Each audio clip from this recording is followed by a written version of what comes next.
Question लिखो, प्रासरण तथा विसरण में विभेद कीजिए। 2011 में क्वेश्चन आ रखा है, ठीक है। अंतर आ रखा है। वैसे तो हमने प्रासरण पढ़ लिया है ना। प्रासरण तथा विसरण में विभेद कीजिए। प्रश्न,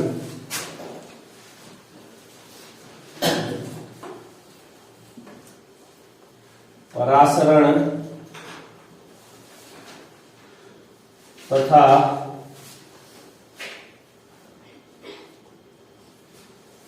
विसरण में विभेद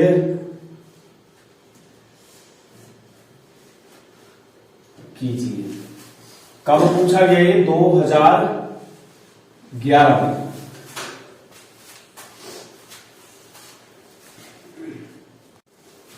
तो प्रासरण और विसरण में अंतर है, ठीक है। 2011 में पूछ रखा है। प्रासरण में क्या तुम्हारा एसपीएम का होना जरूरी है। एसपीएम बोले तो अर्धपारगम्य झिल्ली का, ठीक है। तो प्रासरण में पहला पॉइंट क्या है? अर्धपारगम्य झिल्ली का होना आवश्यक है। विसरण में क्या है? अर्धपारगम्य झिल्ली का होना आवश्यक नहीं है। होगी तो ठीक, नहीं होगी तो कोई दिक्कत नहीं। तो दूसरा पॉइंट क्या है कि जो प्रासरण में क्या होता है, विलायक के कण कम सांद्रण वाले विलयन से कहां की ओर जाते हैं? अधिक सांद्रण की ओर, ठीक है। और जो तुम्हारा विसरण होगा उसमें क्या होगा? विलय के कण अधिक सांद्रण वाले विलयन से कम सांद्रण वाले विलयन की ओर, क्योंकि यहां पर अर्धपारगम्य झिल्ली नहीं है। कहां पर? विसरण में। तो यहां पर क्या होता है? विलय और विलायक के कण आपस में इधर उधर गति करते हैं। अगर दो चैम्बर ले रखे हैं तो जिस ओर भी जो मतलब क्या होगा? कम होगा, तो वो कहां जाएगा? अधिक से कम की ओर जाएगा। अगर विलय किसी और कम है तो वो कहां से जाएगा? अधिक से कम की ओर। अगर विलायक कम है तो वो कहां से जाएगा? अधिक से कम की ओर। यानी कि विलय और विलायक के कण क्या करते हैं? विपरीत दिशाओं में गति करते हैं। दूसरा जो तुम्हारा उसमें है प्रासरण में, विलायक के कण केवल एक ही दिशा में गति करेंगे, क्योंकि जो होगा तुम्हारा एक और क्या होगा? विलयन होगा, एक और क्या रहता है? शुद्ध विलायक रहता है। तो तुम्हें पता है विलायक क्या होता है? तुम्हारा कम सांद्र होता है। तो कम सांद्र का मतलब गाढ़ा कम होता है वो। जहां पर हम समुद्री लवण देख, समुद्री वो देख रहे पानी, वो क्या होगा? थोड़ा सांद्र होगा, क्योंकि उसमें क्या मिला हुआ है? नमक। तो तुम्हारा जो विलायक के कण होंगे वो कहां जाएंगे? केवल एक ही दिशा में जाएंगे, क्योंकि वहां पर अर्धपारगम्य झिल्ली बीच में। अर्धपारगम्य झिल्ली क्या करती है? अपने में से केवल विलायक के कण को गुजरने देती है। इसीलिए क्या इसमें से सिर्फ और सिर्फ कौन गुजर रहा है? एक ही दिशा में जा रहा है, कौन? विलायक कण। लेकिन यहां पर अर्धपारगम्य झिल्ली नहीं होने के कारण क्या विलय तथा विलायक दोनों के कण विपरीत दिशाओं में गति करते हैं। और अंतिम बिंदु क्या है? यहां पर जो तुम्हारा प्रासरण है वो द्रव अवस्था में संभव है, लेकिन जो विसरण है वो क्या? ठोस हो गया, द्रव हो गया, गैस, तीनों अवस्थाओं में संभव है। तो ये लिखो,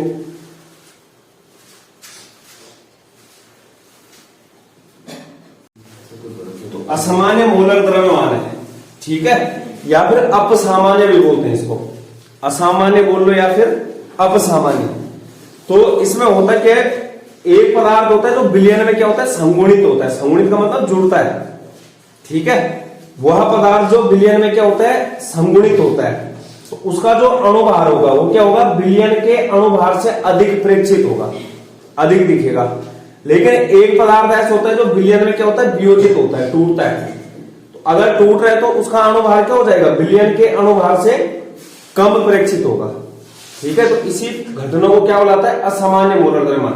कि जो तुमने क्या किया, मतलब एक्चुअल जो प्रैक्टिकल में प्राप्त हुआ, ठीक है। जो क्या तुम्हारा एक मान किससे होगा प्राप्त? थ्योरी से होगा। और एक किससे प्राप्त होगा? जो तुम प्रैक्टिकल से कर रहे हो। तो उस मान में क्या आता है? अंतर आता है। उसको क्या बोला जाता है? अपसामान्य मोलर द्रव्यमान। जैसे तुमने सूत्र में देखा होगा, जैसे वाट हाफ गुणांक निकालते हैं इससे, तो प्रेक्षित कणों की संख्या बटे सैद्धांतिक कणों की संख्या।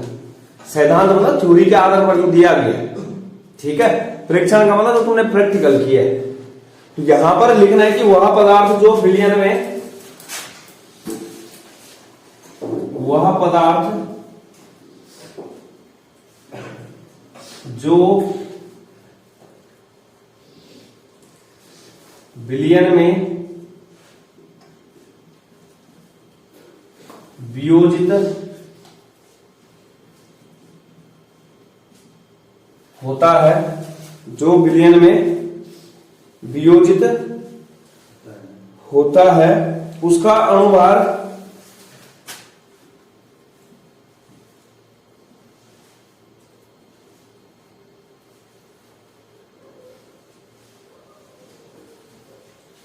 सामान्य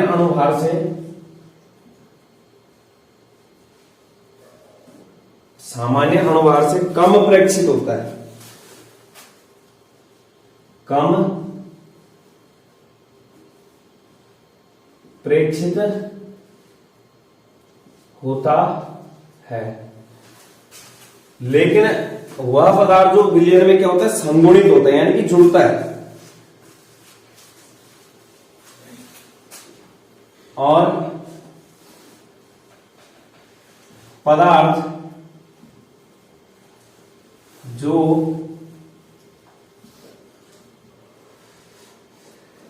विलयन में संगुणित होता है उसका अणुभार सामान्य अणुभार से अधिक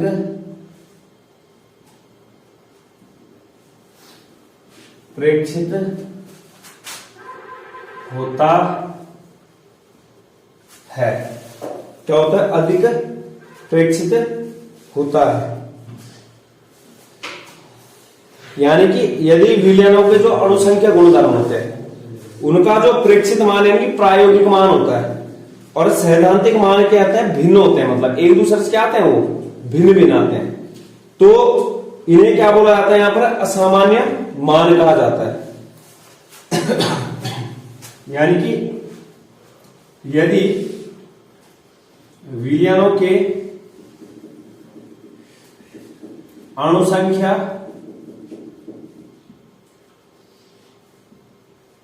गुणधर्मों के प्रेक्षित मान सैद्धांतिक मानों से भिन्न, प्रेक्षित मान का मतलब होता है प्रायोगिक मान, भिन्न होते हैं, तो मान को क्या बोला जाता है, असामान्य मान बोला जाता है, एबनॉर्मल बोला जाता है। ठीक है,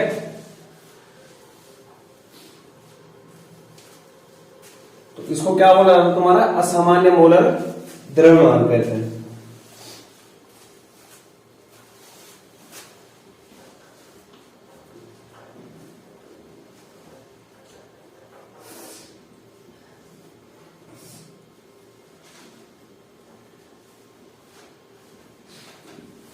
तो कारण क्या है इसका कि जो तुम्हारा विलयन में पदार्थ क्या होता है, या तो संगुणित होता है या फिर वियोजित होता है, यानी कि पदार्थ का संगुणन या वियोजन क्या है इसका कारण है। क्योंकि अगर यहां पर पदार्थ का संगुणन होगा तो उसका अणुभार क्या आएगा, सामान्य से अधिक आएगा, अगर वो वियोजित होगा तो उसका अणुभार क्या आएगा, सामान्य से कम आ जाएगा। तो इसके कारण यहां पर जो तुम्हारा प्रायोगिक मान है वो सैद्धांतिक मान से क्या हो जाएगा, अलग अलग आ जाएगा, जिसको क्या बुलाता है, अपसामान्य मोलर द्रव्यमान या फिर असामान्य मोलर द्रव्यमान।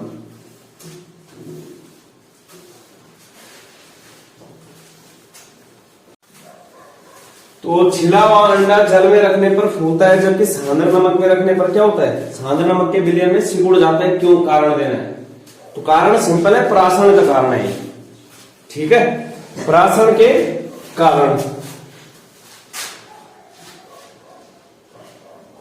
उत्तर क्या आएगा, परासरण के कारण। तो समझो यहां पर जब तुम छिले हुए अंडे को किस में रखोगे, जल में रखोगे, है ना, तो तुम्हें प्राशन का पता होना चाहिए। प्राशन क्या होता है, विलायक के कणों का कम सांद्रता से अधिक सांद्रता की ओर प्रवाह। विलायक के अणुओं का तनु विलयन से कहां की ओर, सांद्र विलयन की ओर गति। तनु विलयन का मतलब क्या होता है, कम सांद्र से, सांद्र से कहां की ओर, उच्च सांद्र। ये है। अब देखो जब तुम छिले हुए अंडे को कहां रखोगे, पानी में, मतलब जैसे मेरे पास ये क्या है, इसमें पानी है और इसमें तुमने क्या रख दिया, अंडा रख दिया। कैसे रख दिया, छिला हुआ। अब तुम खुद बताओ बाहर क्या है, जो पानी है बाहर उसकी सांद्रता क्या है, कम है। जो अभी पानी है वो क्या है, तनु, यानी कि कम सांद्रण है। लेकिन अंडे के अंदर, अंडा क्या होगा, अंडे के अंदर भी क्या होगी, झिल्ली होगी, होती है ना अंडे के अंदर भी, येलो कलर का जो होता है। तो अंडे के अंदर सांद्रता क्या होगी, उच्च। अब यहां पर देखो जो तुम्हारा पानी जाएगा वो कहां से कहां की ओर जाएगा, पानी जहां पर क्या होगा, ज्यादा होगा, वहां से कहां की ओर जाएगा, जहां कम होगा। यानी कि पानी ज्यादा होने का मतलब वो विलयन क्या है तुम्हारा, कम सांद्र है। तो जो विलायक के कण है वो कहां, यहां से कहां की ओर जाएंगे, अंदर जाएंगे। जब अंदर जाएंगे तो उस अंडे को क्या कर देंगे, फुला देंगे। तो कहने का मतलब जो तुम्हारा क्या है, छिला अंडा जब तुम जल में रखते हो तो वहां पर क्या होता है, जो पानी है वो कहां चला जाता है, अंडे के अंदर चला जाता है, जिसके कारण वो अंडा क्या हो जाता है, फूल जाता है। तो कहने का मतलब जैसे यहां पर लिख रहे हैं कि जल में अंडा फूल जाता है क्योंकि विलायक का प्रवाह अधिक सांद्रता अर्थात अंडे के भीतर की ओर होता है। यहां पर क्या होगा, इस केस में विलायक यानी कि पानी का प्रवाह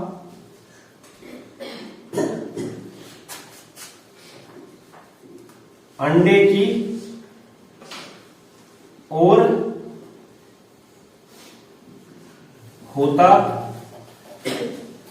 है, ठीक है। क्योंकि पानी बाहर कम है, यानी कि सांद्रता क्या है, बाहर कम है, गाढ़ा कम है बाहर। सांद्रता का मतलब क्या, गाढ़ेपन समझना है। अंडे के अंदर सांद्रता गाढ़ापन क्या होगा, ज्यादा होगा। तो कम गाढ़ेपन से कहां की ओर जा रहा है वो, ज्यादा गाढ़ेपन की ओर। इसके बाद देखो जो दूसरा केस है, यहां पर क्या बोल रहे हो, विलयन तैयार कर रहे थे किस चीज का, नमक का। यहां पर क्या, नमक प्लस पानी, यानी कि सांद्र नमक का विलयन है यहां पर, ठीक है। ये विलयन है और है कैसा ये, सांद्र। इसमें क्या रखते हो तुम, अगर अंडा रखते हो, जो छिला हुआ अंडा, तो अब देखो बाहर जो तुम्हारा विलयन है ये क्या है तुम्हारा, अधिक सांद्र है, यानी कि गाढ़ा है। अंदर क्या होगा, कम सांद्र होगा। सीधे बोल रहे हो कि सांद्र नमक, सांद्र नमक का मतलब बहुत ज्यादा नमक है उस पानी में। तो यहां अंदर क्या है, अब तनु हो जाएगा, यानी कि कम सांद्र अंडे के अंदर। लेकिन जो तुम्हारा विलयन ले रखा है वो क्या है, अधिक सांद्र। तो अब यहां पर जो अंडे के अंदर का लिक्विड होगा वो कहां आ जाएगा, बाहर आ जाएगा। कहां, इस अंडे से बाहर की ओर, किसमें, सांद्र की ओर, जो जहां क्या है, अधिक सांद्रता है। तो यहां पर जब अंडे के अंदर का मटेरियल बाहर आएगा तो वहां पर क्या हो जाएगा, वो सिकुड़ जाएगा, ठीक है। तो कहने का मतलब इस केस में क्या हो रहा है, जो विलायक का प्रवाह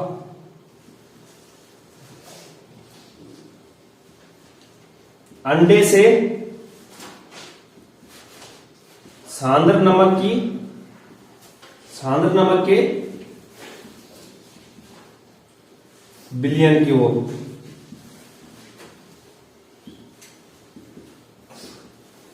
तो हो क्या रहा है दोनों केस में, कम सांद्रता से अधिक सांद्रता की ओर विलायक का प्रवाह। तो ऑब्वियस बात है, एक केस में क्या हो जाएगा, अंडा फूल जाएगा, एक केस में अंडा सिकुड़ जाएगा। तो ऐसा किसके कारण होता है? परासरण के कारण होता है। विलायक का जो परिणामी प्रवाह होता है वो क्या होता है? कम सांद्रता के विलयन से अधिक सांद्रता की ओर होता है।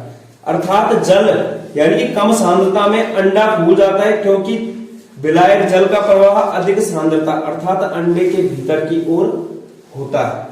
लेकिन सांद्र नमक के विलयन में अंडा सिकुड़ जाता है, क्योंकि इसमें विलयन का विपरीत दिशा में प्रवाह होता है, यानी कि अंडे से बाहर की ओर आता है। ठीक है, ये कम सांद्रता से अधिक सांद्रता की ओर प्रवाह। तो अगला क्वेश्चन ये, दो द्रव ए तथा बी क्रमशः 145 डिग्री सेंटीग्रेड तथा 190 डिग्री सेंटीग्रेड पर उबलते हैं, यानी कि क्वथनांक दे रखा है। तो हमें बताना है कि 80 डिग्री सेंटीग्रेड पर इनमें से किसका वाष्प दाब उच्च होगा। तो जिसका क्वथनांक क्या होगा? कम होगा, वो क्या होगा? अधिक वाष्पशील होगा। समझ रहे हो? तुमने देखा होगा कि वाष्प दाब में अवनमन होता है, किसके कारण? क्वथनांक में उन्नयन के कारण। कहने का मतलब अगर क्वथनांक बढ़ेगा तो वाष्प दाब में क्या होगी? कमी होगी। हमें यहां पर क्या बताना है कि वाष्प दाब अधिक किसका होगा? तो यानी कि विपरीत हो जाएगा। हमने जो अभी तक क्या पढ़ा है? क्वथनांक में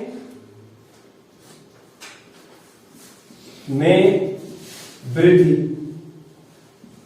तो वाष्प दाब में क्या होगी? कमी। तो हमें बताना क्या है कि वाष्प दाब किसका उच्च होगा। मतलब अगर वाष्प दाब अधिक यानी कि उच्च के लिए क्वथनांक क्या होना पड़ेगा? कम। क्वथनांक निम्न। तो यानी कि जिस भी द्रव का क्वथनांक क्या होगा? कम होगा, वो क्या होगा? अधिक वाष्पशील। कौन से तापमान पे? 80 डिग्री सेंटीग्रेड पर। तो कौन सा होगा? 145 डिग्री सेंटीग्रेड। यानी कि कौन सा द्रव है? द्रव ए। द्रव ए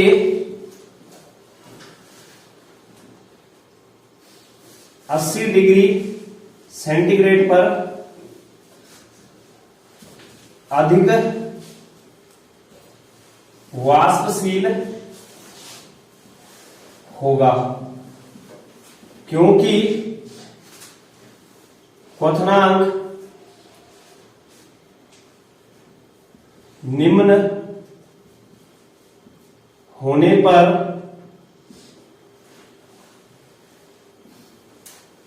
द्रव अधिक वाष्पशील होता है। और अगर अधिक वाष्पशील होगा तो यानी कि वाष्प दाब क्या होगा? अधिक होगा।